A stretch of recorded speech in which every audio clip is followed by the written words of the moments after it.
Hello friends, welcome to Ashwin land promoters. நாம் இன்னி என்ன பார்க்க போகிறோன்னா, மிக மிக அழகான ஒரு வீட்டு மனை தான் நாம் இன்னும் பார்க்க போகிறோம். அந்த வீட்டு மனை எங்கே இருக்குன்னா, நாகர்கோயிலுக்கு அடுத்து பிரஸ்தி பெற்ற ஒரு கோயில், அதாவது வந்து சுசேந்திரத்தில் தான் இந்த வீட்டு மனை வந்து அமைஞ்சிருக்கு. இந்த வீட்டு மனை சுசீந்திரத்தில் எங்கே இருக்குன்னா, நம்ம ஐயங்கார் பேக்கரின்னு சொல்லுவாங்க. ஆனால் அது வந்து பேக்கரி மட்டும் இல்லாமல் அது ஒரு காம்ப்ளெக்ஸ். அந்த காம்ப்ளெக்ஸுக்கு நேர எதிர்ப்புறம் தான் இந்த வீட்டு மனை வந்து அமைஞ்சிருக்கு. நீங்களே பார்க்குறீங்க. இது வந்து இங்கே பாருங்கள், இது வந்து ஒரு 15 அடி வழிப்பாதை. இந்த நம்ம வீட்டு மனைக்கு போகிறதுக்கு 15 அடி வழிப்பாதை கிடக்குது.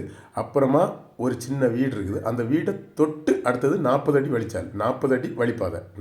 வழிப்பாதை இருக்குது. பாருங்கள், நீங்கள் இதுதான் நம்ம வீட்டு மனை தான் நம்ம இப்போ பார்க்குறீங்க. பாருங்கள், இது வந்து 7 சென்ட் வீட்டு மனை. இது வந்து அப்புறமா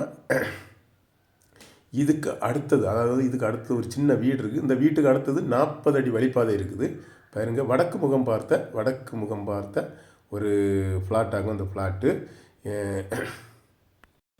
அப்புறம் என்னென்னா, இந்த வீட்டு மனைக்கு பக்கத்தோடு தான் 4 வழிச்சாலையும் போகுது. 4 வழிச்சாலையும் இந்த வீட்டு மனைக்கு பக்கத்தோடு தான் போகுது.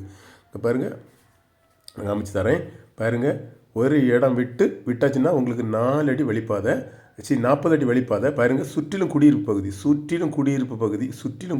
மத்தியில் தான் இந்த இடம் வந்து அமைஞ்சிருக்கு. வடக்கு ஸ்பேஸ் இடம். பாருங்கள், நீங்களே பார்க்குறீங்க. அப்பேற்பட்ட அந்த இடத்துக்கு அவங்க என்ன ரேட்டு கேட்குறாங்கன்னா, ஒரு சென்ட்டுக்கு வந்து 9 லட்ச ரூபா கேட்குறாங்க. இந்த இடத்துல வந்து வேறு இடத்துல எல்லாம் இந்த இடத்துக்கு வந்து 11 லட்ச ரூபா 12 லட்ச ரூபா கேட்குறாங்க. ஆனால் இவங்க வந்து ஒரு சென்ட்டுக்கு வந்து 9 லட்ச ரூபா மட்டும்தான் கேட்குறாங்க. இது வந்து லாபமாக இருக்குது. ஓகே ஃப்ரெண்ட்ஸ், இந்த வீடியோ பிடிச்சிருந்துன்னா கீழே இருக்கிற நம்பருக்கு கால் பண்ணுங்கள். மறக்காமல் நம்ம சேனலை சப்ஸ்கிரைப் பண்ணுங்கள். ஓகே ஃப்ரெண்ட்ஸ், நன்றி.